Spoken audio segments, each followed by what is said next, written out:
so pleased you're here to join us for Revolution of the Heart, a symposium on Dorothy Day. Now, we have a packed schedule, and we'll get to it in short order, but I really wanted to also say thanks for making the trip, and then invite our university president, Dr. Joan Rooney, to the podium, who has prepared remarks for this gathering of a special welcome. So, thanks, Dr. Rooney. Welcome to my podium.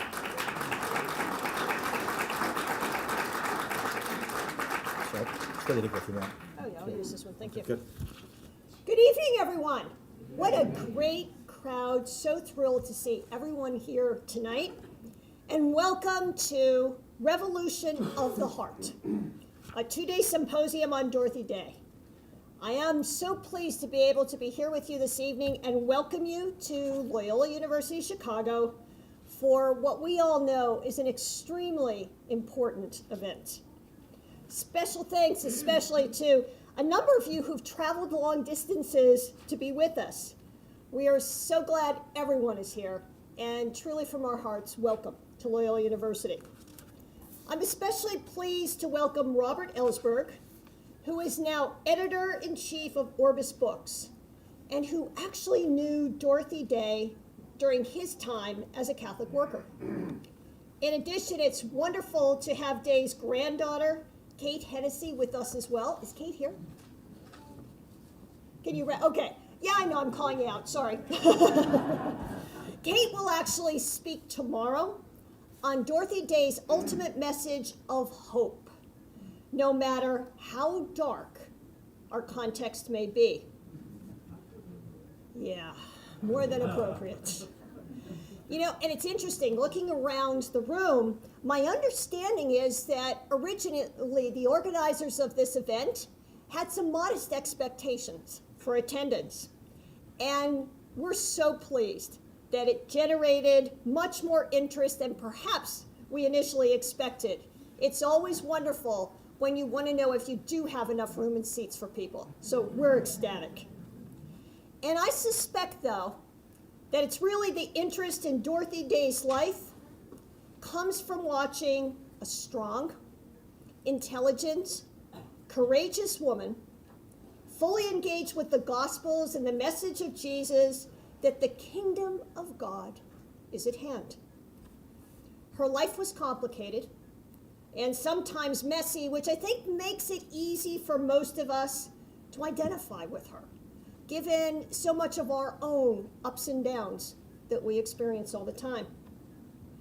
You will recall that Pope Francis mentioned Dorothy in his 2015 address to the United States Congress, a message I hope continues to be heard, underscoring not only the central role she played in American religious history, but to celebrate her as a true American identity, an approach to citizenship that is tireless in its quest for social justice.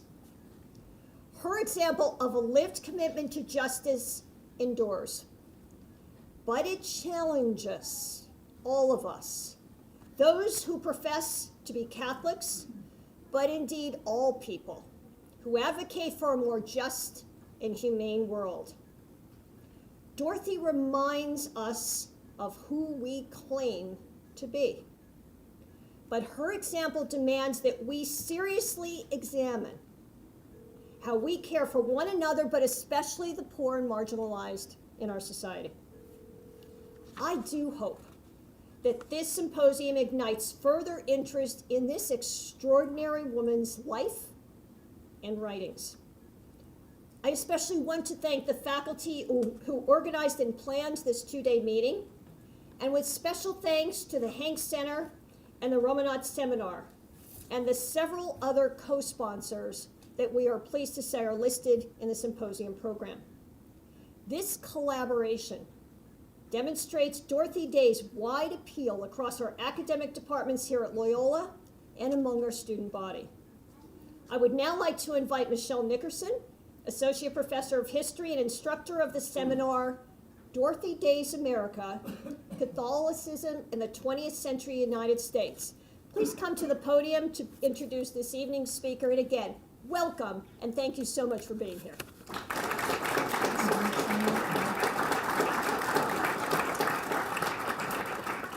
Thank you. Good evening, friends, colleagues, Catholic workers, former Catholic workers, and students. On behalf of the Ramanujan Seminar, I'm happy to welcome you to Loyola's campus for the final lecture in our speaker series by Robert Ellsberg. The Ramanujan Seminar in American Catholic History and Culture is an interdisciplinary two-semester course that provides Loyola undergraduates with the unique opportunity to explore changing topics within American Catholic history through hands-on research.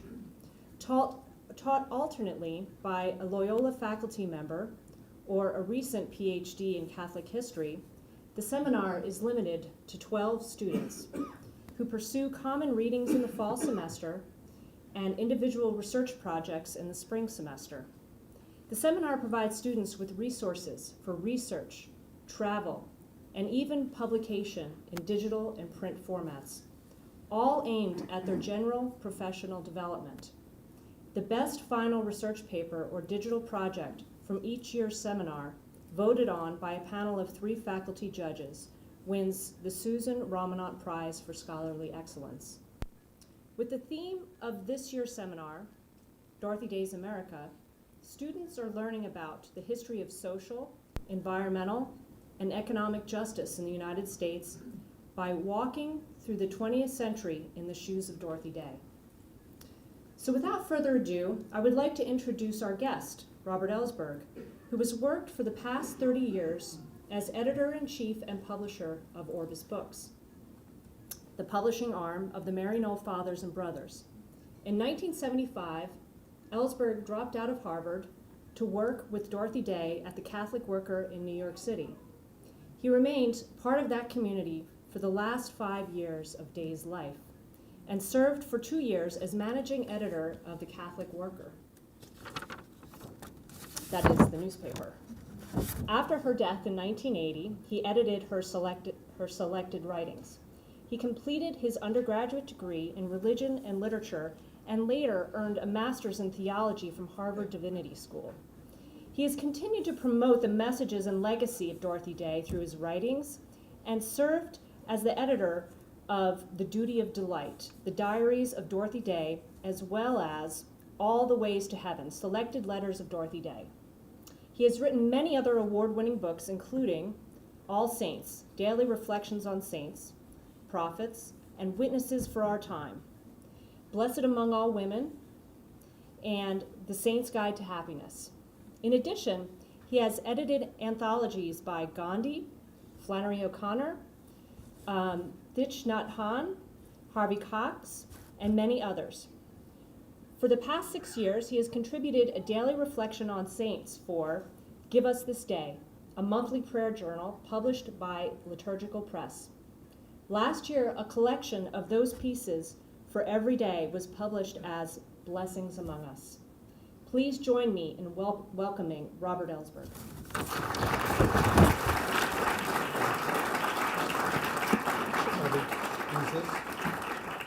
Or you switch over? This one work? Yep. That work? You hear me all right? Okay, good. Thank you. Thank you very much. Very pleased to be here and glad that the program will continue tomorrow, which I really look forward to. Do a little Kellyanne Conway bit here and say, I hope you all go out and buy Kate Hennessy's amazing book. You don't have to go online, it's right here. You don't have to go to Nordstrom's. I'm looking forward to hearing her speak tomorrow. Maybe we'll talk more about my admiration for that book later. Yeah, do I have to go lean down like this a little bit? So a little cabaret style. Is that okay? All right. Well, let's travel back yesteryear. On June 15th, 1955, at the sound of a wailing siren that signaled an imminent nuclear attack, the entire population of New York City obediently sought shelter in basements, in subway stations, or in the case of school children, under their desks. According to the authorities, this first in a series of annual civil defense drills was a complete success. Well, almost. It was marred by a middle-aged white-haired woman and 26 others who refused to play along with this war game. Rather than take shelter, Dorothy Day and her companions instead sat in City Hall Park, where they were arrested and later sentenced to jail. The judge who imposed bail likened the protesters to murderers who had contributed to, quote, the utter destruction of these 3 million theoretically killed in our city. Of course, 3 million, the number of theoretical fatalities of a nuclear strike in New York City, would hardly have measured the potential devastation. Actual plans for nuclear war involved deaths in the hundreds of millions. As Dorothy Day saw it, the illusion that nuclear war was survivable and therefore winnable made such a monstrous war more likely. To participate in such an exercise for doomsday, she believed, was an act of blasphemy, and so she went to jail. On that clear spring day in 1955, it was more than 20 years since Dorothy Day had founded the Catholic Worker, at first a newspaper, and then a movement consisting of houses of hospitality in New York City and slum neighborhoods across the country. In such communities, the works of mercy, feeding the hungry, sheltering the homeless, clothing the naked, were combined with a commitment to social justice and the vision of an alternative society based on the values of generosity, compassion, and solidarity, rather than selfishness, greed, and fear. There were many who admired her work among the poor. Among the original subscribers to her newspaper, founded in the heart of the Depression, there were plenty who sympathized with her critique of an economic system that produced such poverty and desperation. Few in those early years joined Day in her conviction that the way of Jesus was also incompatible with any kind of killing, a most controversial stand which she maintained throughout World War II. And on the day of that first civil defense drill in New York City, the number of Catholics who agreed that this was a crime against God and humanity could evidently fit inside a single police wagon. But for Dorothy, it all went together. The Catholic Worker was an effort to live out the radical implications of the teaching of Christ, that what we do for the least of our brothers and sisters, whether feed them, jail them, or bomb them, we do directly to Him. For almost 50 years, until her death in 1980, Dorothy lived by these convictions. As a result, she received a fair amount of criticism. Some called her un-American.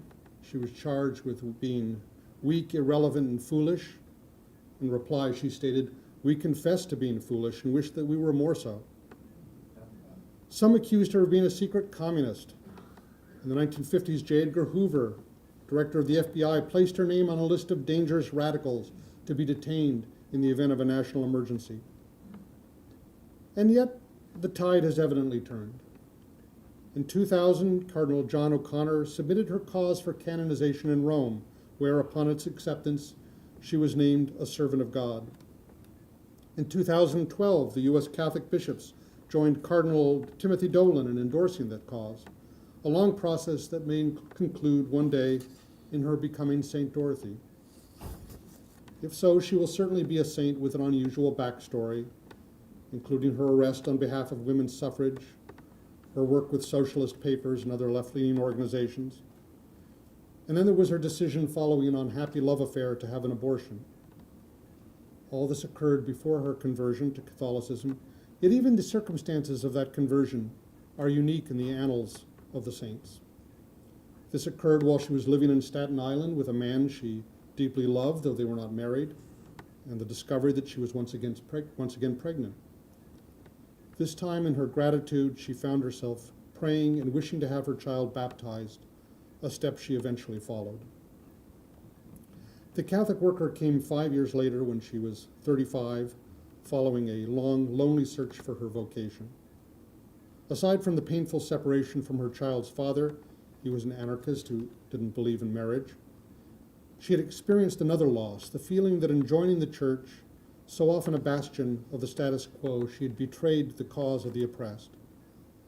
In December 1932, while covering a labor march in Washington, D.C., she prayed at the shrine of the Immaculate Conception that God would open up some way for her to use her talents on behalf of the poor. And when she returned to New York City, she met Peter Morin, an itinerant Frenchman whose personalist philosophy seemed an answer to her prayer. He inspired her to start a newspaper to promote the social vision of the gospel, and in the houses of hospitality that ensued, Day and the Catholic workers practiced what they preached, living among the poor, performing the works of mercy, trying to live out the radical implications of the love of God and neighbor. Of course, by feeding a few hundred hungry people every morning, Day did not believe that she could solve the problems of the Depression. Nor years later, when she sat out the civil defense drills and went to jail, did she believe that such gestures would bring an end to war. But like Jesus, who spoke of the mysterious potential of a mustard seed, Dorothy believed in the power hidden in small means. In this, she drew surprising lessons from her favorite saint, Thérèse of Lisieux. At first glance, there would appear to be little in common between these two women, Day the activist and Thérèse, a Carmelite nun who died at the age of 24 in a small convent in Normandy. They were actually linked by a curious coincidence, the fact that Dorothy was born in 1897, the very year of Thérèse's death. Thérèse's spirituality of the little way consisted of performing all the small deeds and obligations of our daily life in a spirit of love and in the presence of God. In this way, she believed, our everyday life, with its constant opportunities to exercise patience, forgiveness, and compassion, could become an arena for holiness. You didn't have to be in a convent. You didn't have to face lions in the Colosseum. Everyday life provided the means for sanctification. Furthermore, Thérèse believed strongly in the spiritual connections that bind all members of the mystical body of Christ. Thus, each sacrifice endured in love, each work of mercy, did not just advance one's own path to holiness, it might increase the balance of love in the world. There was no telling what effect our prayers and small sacrifices could have around the globe on people we might never meet. Dorothy's devotion to Thérèse was particularly ironic in light of her original impression.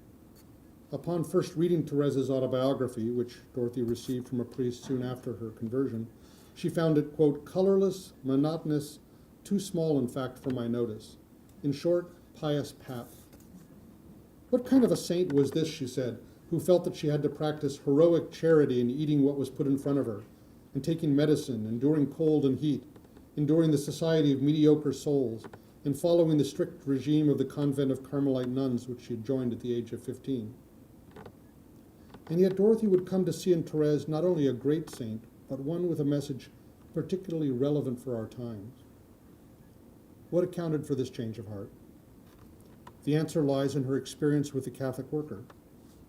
Through years of living among the poor and unwanted, enduring not only cold and heat, but also the sights and smells of squalor, she came to appreciate in a different way the power of Thérèse's little way. Dorothy's diaries, which I edited some years ago, record the discipline of her spiritual life, daily mass, the rosary, rising early to read from Scripture. But they also record the constant discipline required to curb her anger and impatience and to practice charity in her dealings with those closest at hand. Don't suppose for a minute that Dorothy had a placid disposition. When someone once told her to hold her temper, she replied, I hold more temper in 1 minute than you will in your entire lifetime. The title I gave to her diaries, The Duty of Delight, is taken from a phrase she liked to repeat. It appears in the postscript to her autobiography, The Long Loneliness, where she writes, it's not easy always to be joyful, to keep in mind the duty of delight. It says a lot about Day's spirituality.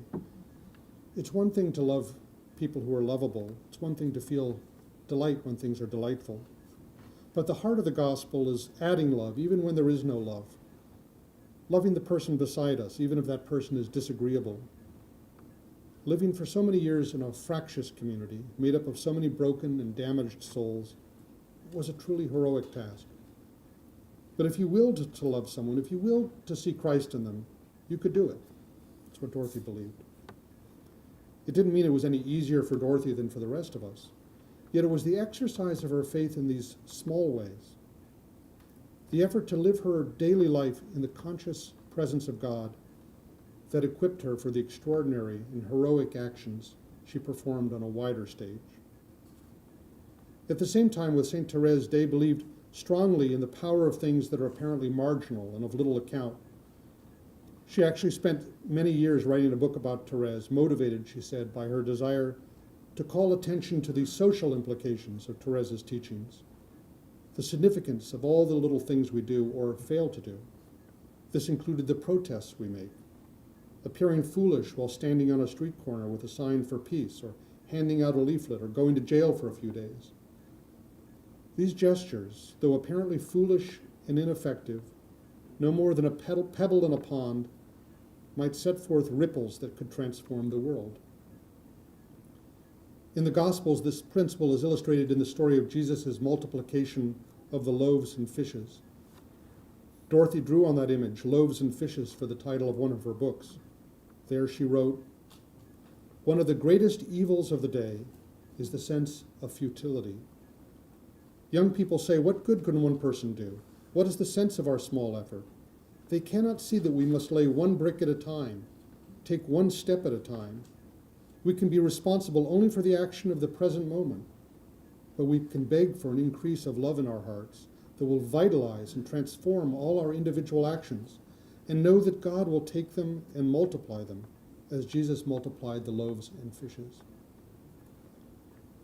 I believe that Dorothy's application of St. Therese's little way to the social arena is really one of the most significant and at the same time underappreciated aspects of her witness. In a world in which everything is measured by numbers, metrics, return on investment, it's so hard for us to appreciate that there's any other way of measuring value and success.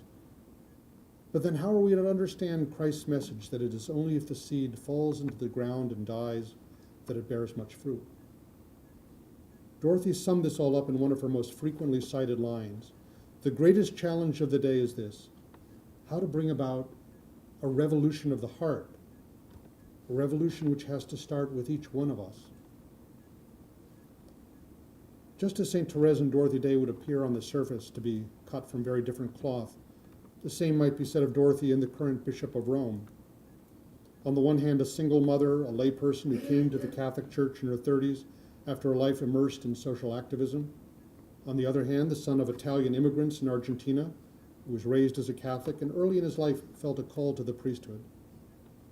This is not to say that Jorge Bergoglio lived a sheltered clerical life.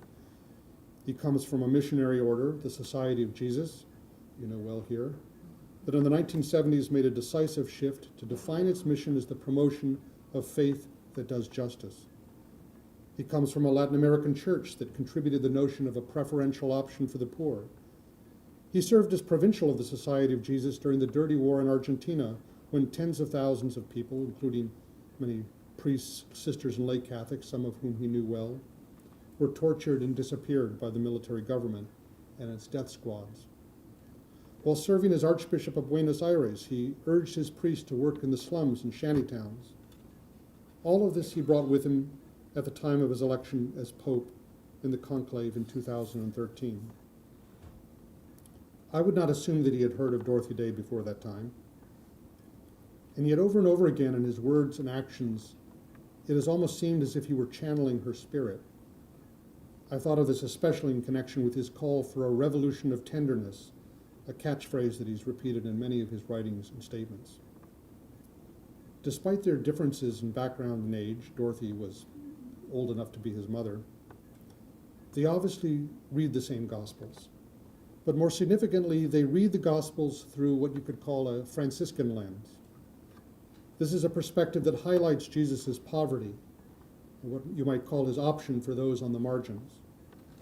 Through this lens, one notices that Jesus seemed especially drawn to the poor, the unclean, and sinners, less so to the important and powerful ones, including the good religious people of his day, who were more inclined to want to kill him.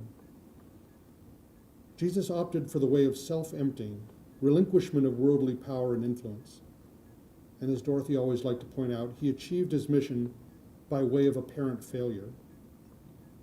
This same was true for St. Francis, who pursued the renewal of the church by recalling the image of Jesus in his own poverty and in friendship with the poor and marginalized. Dorothy Day constantly invoked the example and teachings of St. Francis, extolling his love of poverty and his joyful spirit, and expressing her own desire to emulate his sense of freedom and abandon, sometimes with mixed results. "I have kissed a leper not once but twice consciously," she said, "and I can't say I am much the better for it." As for the Pope, it has been obvious from the beginning that his choice to be called Francis was more than a name. It implied an agenda and a program for renewal. One of the most significant facts about St. Francis was his utter rejection of the logic of success, power, and importance. From the beginning, Pope Francis has signaled a similar reversal of values by rejecting the symbols of status and privilege, including right away his decision to live in a guest house of Santa Marta rather than in the traditional papal residence. But this has been more than an expression of humility. It has reflected Pope Francis's continuous critique of what he calls spiritual worldliness, the tendency by those in the church to cling to worldly standards of success, influence, and status. He has called this spiritual worldliness one of the most pernicious dangers facing the church today. In the priorities he proposed before the 2013 conclave, then Cardinal Jorge Bergoglio spoke of the need for the church to step outside of itself, to let go of its self-referentiality and introversion, to go to the margins and the peripheries, to touch the wounds of Christ. He has shown what that means in a church that confronts the social structures of sin, that works for peace and ecological wholeness, and embodies a spirit of mercy and reconciliation. Simply put, that is the vision that Dorothy Day embodied.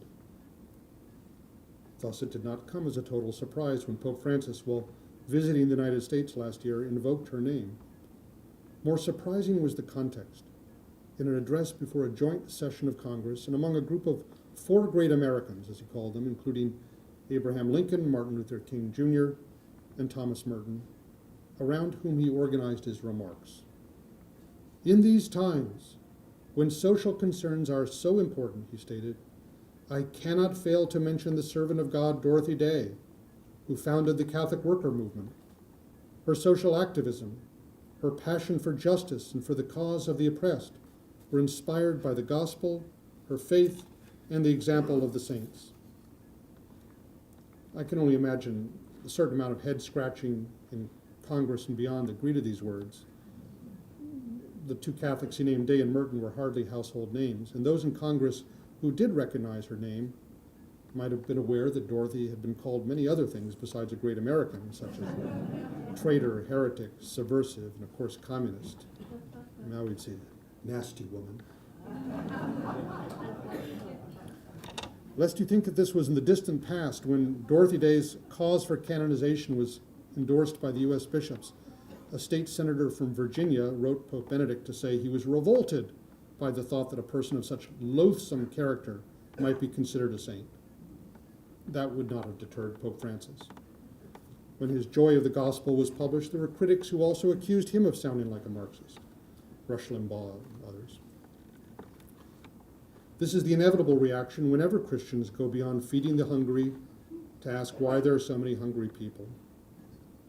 Beyond simply caring for the poor, Dorothy believed it was also necessary to challenge, protest, and resist those social structures that cause such poverty and the need for so much charity.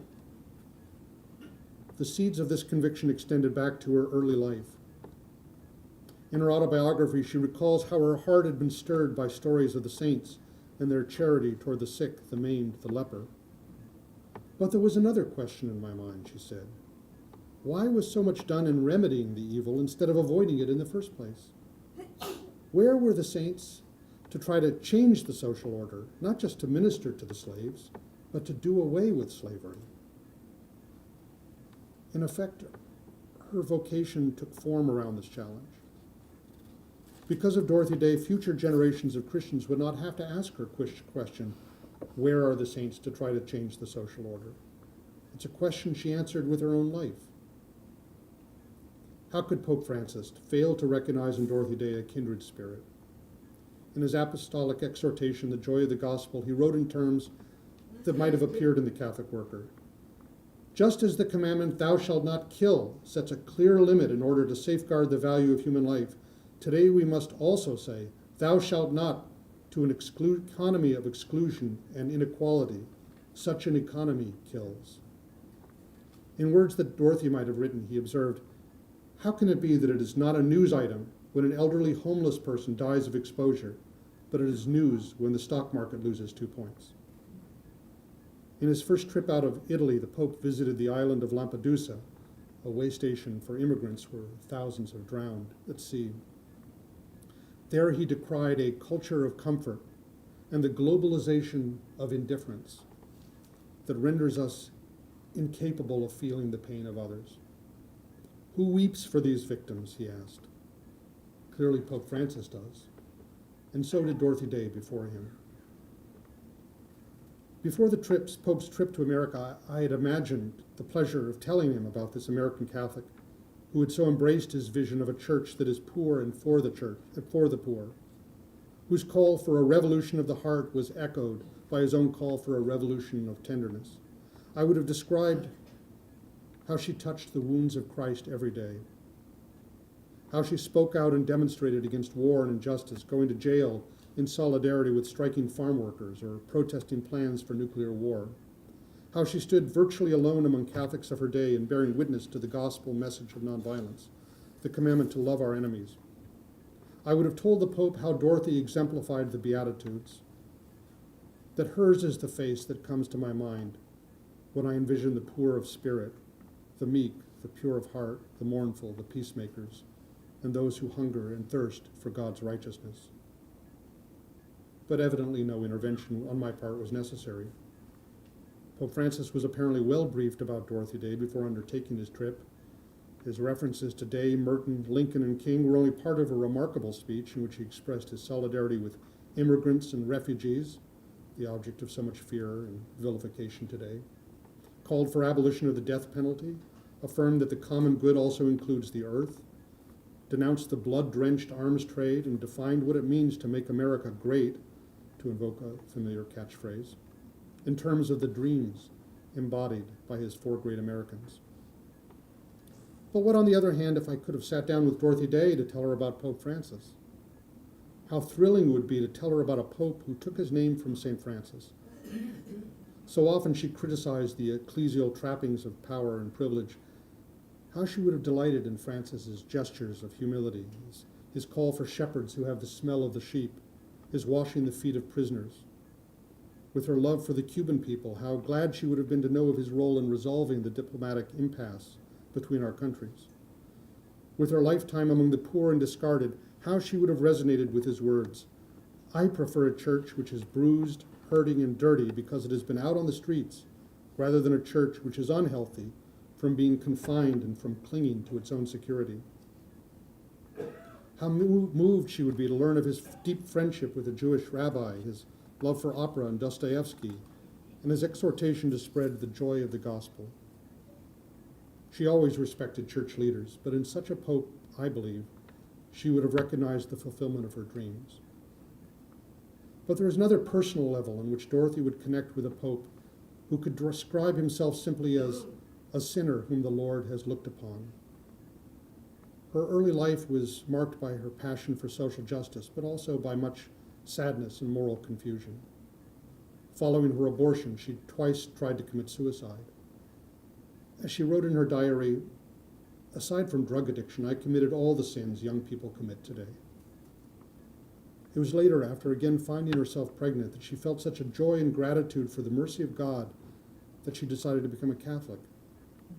Looking back on all this, she could observe, God has been so good to me. For Dorothy, gratitude was the final word, for the life and faith she had been given and for the vocation she had found. How she would have appreciated Pope Francis's words, "I have a dogmatic certainty. God is in every person's life. Even if the life of a person has been a disaster, God is in this person's life. Although the life of a person is a land full of thorns and weeds, there's always a space in which the good seed can grow. You have to trust God." That was Dorothy's experience. It was God's mercy that drew her to the church. How could she not love a pope who has made mercy the signature theme of his papacy? In invoking Dorothy Day and his other models, Pope Francis said such men and women offer us a way of seeing and interpreting reality. In the context of Dorothy Day's proposed canonization, a cause that is currently in process, perhaps Pope Francis's words help us understand what this means. We are accustomed to thinking of saints as people who stand out for their heroic faith and witness to gospel values. But before their bold and courageous actions, perhaps what distinguishes such people is their way of seeing and interpreting reality. They look at the world through a gospel lens, and in doing so, they see things according to a different scale of value. What would it look like if we measured the greatness of America by how we treat the poorest, the prisoners, the refugees, and immigrants? What would it mean if we saw in the poor and homeless, as Dorothy Day did, the face of Christ? We might not immediately open our homes as she did at the Catholic Worker, but perhaps we would not be so susceptible to what Pope Francis calls the culture of indifference. I think that among the many things Pope Francis and Dorothy share in common is their recognition of the value of small gestures and poor means. One of the Pope's favorite mottos is this: time is greater than space. As he explains, this principle enables us to work slowly but surely without being obsessed with immediate results. Giving priority to time means being concerned about initiating processes rather than possessing spaces. Time governs spaces, illuminates them, and makes them links in a constantly expanding chain with no possibility of return. Compare that to Dorothy's words. What we do is very little, but it is like the little boy with a few loaves and fishes. Christ took that little and increased it. He will do the rest. What we do is so little we may seem to be constantly failing, but so did he fail. He met with apparent failure on the cross. But unless the seed fall into the earth and die, there is no harvest. And why must we see results? Our work is to sow. Another generation will be reaping the harvest. This, of course, has much bearing on the Pope's strategy for change, both in the church and in the world. Many people focus on seizing power, occupying space, but for the Pope, the key thing is planting seeds, initiating processes. The revolution of the heart, the revolution of tenderness, does not depend on seizing power or occupying space, but initiates a process of change that may in the end prove more durable. Dorothy lived out her own vocation in the Catholic worker movement, but she set an example for all Christians, reminding us that the gospel is meant to be lived and challenging us to find our own unique path of faithful discipleship. We didn't need to enter a monastery or found a religious order or join the Catholic worker to begin right now to contribute to the balance of love in the world, to contribute to the balance of peace. And what about those civil defense drills in the 1950s? Whatever happened to those? Dorothy was arrested in successive annual drills and twice served 30-day sentences. While lying in jail during one of these experiences, a setting that might have given rise to thoughts of the futility of such small gestures in light of the massive resources of the war machine, she instead found herself, quote, thinking of war and peace and the problem of human freedom and the apathy of great masses of people who believe that nothing can be done. When I thought of these things, I was all the more confirmed in my faith in the little way of St. Therese. We do the minute things that come to hand. We pray our prayers and beg also for an increase of faith, and God will do the rest. And perhaps her prayers were answered. In 1961, she was joined by 2,000 other protesters who refused to cooperate, and that was the last there was of any of those civil defense drills. If I may, I'd like to conclude with some personal recollections. I like to quote her granddaughter, Kate Hennessy, who said that to have known Dorothy Day means spending the rest of your life wondering what hit you. I hope I didn't steal the lead for your lecture. That is certainly the case for me. I first met Dorothy in the summer of 1975 when I was 19. I, as was mentioned, dropped out of college after my sophomore year and made my way down to St. Joseph House on the Lower East Side of Manhattan, drawn by a number of motivations. I was eager to experience something of life firsthand apart from books. I was tired of living for myself alone and longed to give myself to something larger and more meaningful. I had a pretty good idea of what I was against, but I wanted to find out something about what I was for. Dorothy was familiar with such motivations.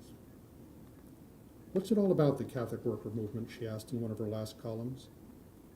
"It is in a way a school, a work camp to which large-hearted, socially conscious young people come to find their vocations. After some months or years, they know most definitely what they want to do with their lives. They learn not only to love with compassion, but to overcome fear."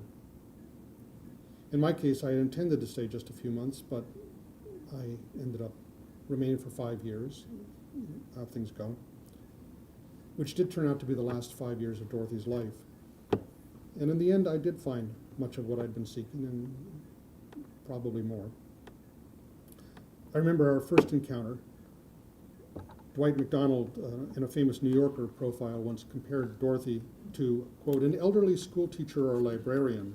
She has the typical air of mild authority and of being no longer surprised at anything children or book borrowers might do."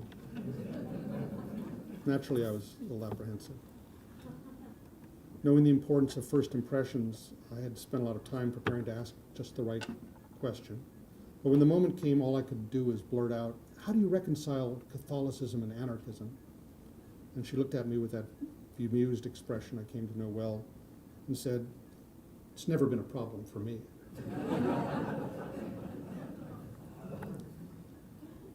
Lacking a follow-up question, I had no choice but to withdraw and ponder her answer, wondering whether it contained some deep Zen meaning.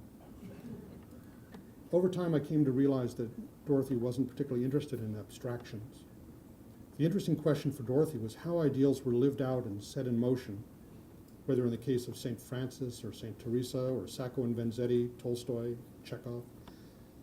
And by the same token, she was fascinated by other people and their stories, where they came from, where they'd traveled, what books they liked.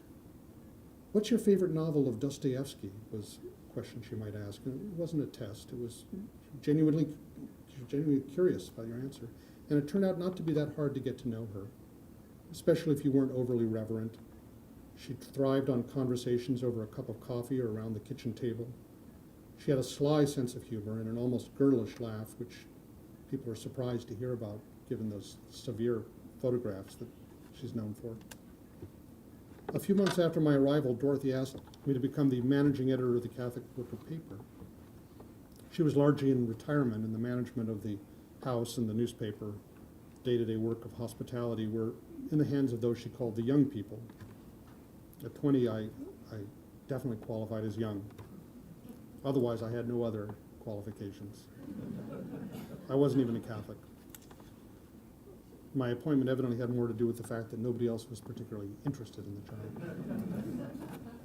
Nevertheless, Dorothy had an uncanny ability to discern and encourage people's hidden gifts and talents. She had faith in people, and she was able to make them feel her faith as well. Needless to say, I could hardly imagine at the time that she was pointing me in the direction of my life's work and vocation. Dorothy didn't always endorse my editorial decisions, especially if the articles were too long or my tone was too sarcastic or the illustrations were too lugubrious. The only instruction I can recall was the time she told me, "Your job as editor is to make sure I don't sound like a fool." That turned out to be the least challenging part of the job.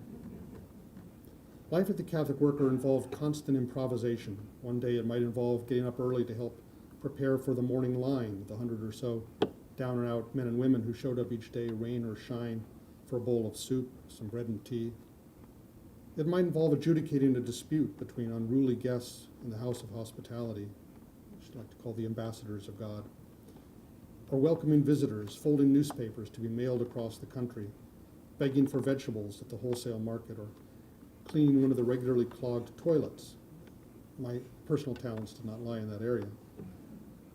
But it might also involve handing out anti-war leaflets before indifferent crowds on Fifth Avenue, or marching in demonstrations, or sitting in at the Pentagon. You just never knew.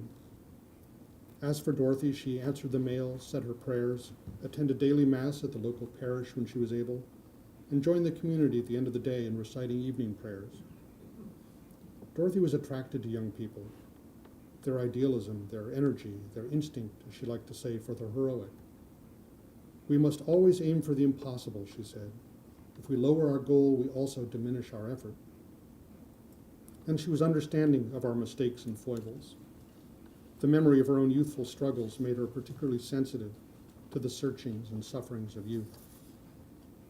To a young woman in distress, she wrote, "Please forgive me for presuming to write you so personally, to intrude on you in your suffering as I'm doing, but I felt I had to, because I've gone through so much the same suffering as you in the confusion of my youth and my search for love.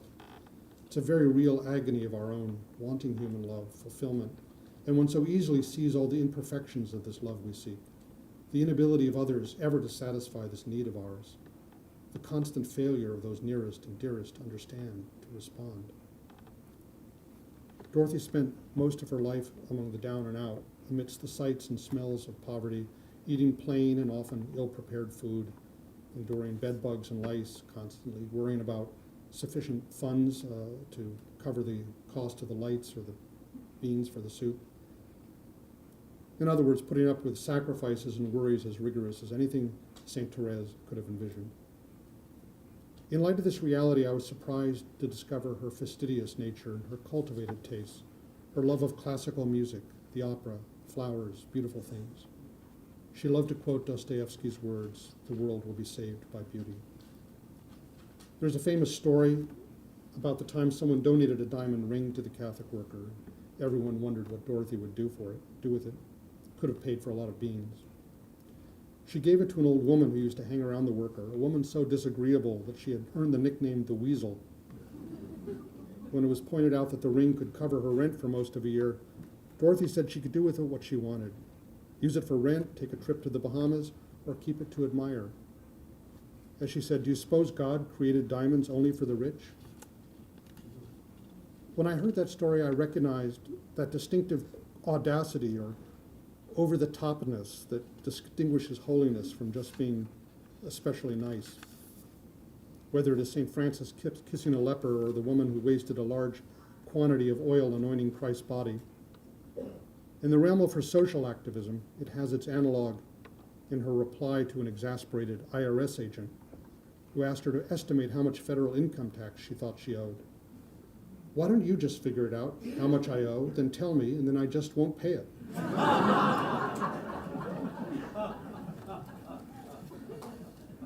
I knew Dorothy in her last years as she was steadily letting go. She who had spent so much of her life on a constant bus trip from one end of the country to the other, was confined first to the city, then to Mary House, and finally to her room on the second floor, where she surveyed the activities on 3rd Street, which the worker shared with the Hells Angels. In her youth, she wrote, she had received a great revelation that for anyone attuned to the life of the mind, the future held the promise of unending fascination. No matter how old I get, my heart can still leap for joy as I read and suddenly assent to some great truth enunciated by some great mind and heart. I received word of her death on November 29th, 1980, some months after I had returned to college. I remembered our last meeting in her room at Mary House, surrounded by her favorite books, icons, and picture postcards. After 5 years at the Catholic Worker, I had become a Catholic. "Well, now you'll have a better idea of what you're interested in," she said. She embraced me with a maternal kiss. "Don't forget about us," she said, as if that were any danger. And then she remembered that I told her I would be studying literature. "What about Dostoevsky?" she asked. "What's your favorite of his novels?" It's surprising how few are the truly significant moments in our lives, and how often we don't recognize them at the time. Dorothy ended her autobiography with this thought: "We were just sitting there talking when Peter Morin came in. We were just sitting there talking when lines of people began to form, saying, 'We need bread.' It was as casual as all that, I often think. It just came about. It just happened." And it often seems that way for me too, when I look back on my life. It just happened. And the talk and the witness and the daily acts of faith and love continued long after I'd moved on. "You will know your vocation," Dorothy once said, "by the joy it gives you." It was not my vocation to remain serving soup at the Catholic Worker, but evidently it was my vocation to become an editor, in fact, incredibly enough, Dorothy Day's editor, and it has given me joy. I was very young when we met. More than 40 years later, I'm still wondering what hit me. In the end, I guess I would say that Dorothy Day gave me a life and a sense of direction, and with this a mission to tell her story and bear witness to her message as best as I can. As for learning not only to love with compassion, but to overcome fear, I'm still learning. No matter how old you get, some lessons are never really finished. Thanks very much.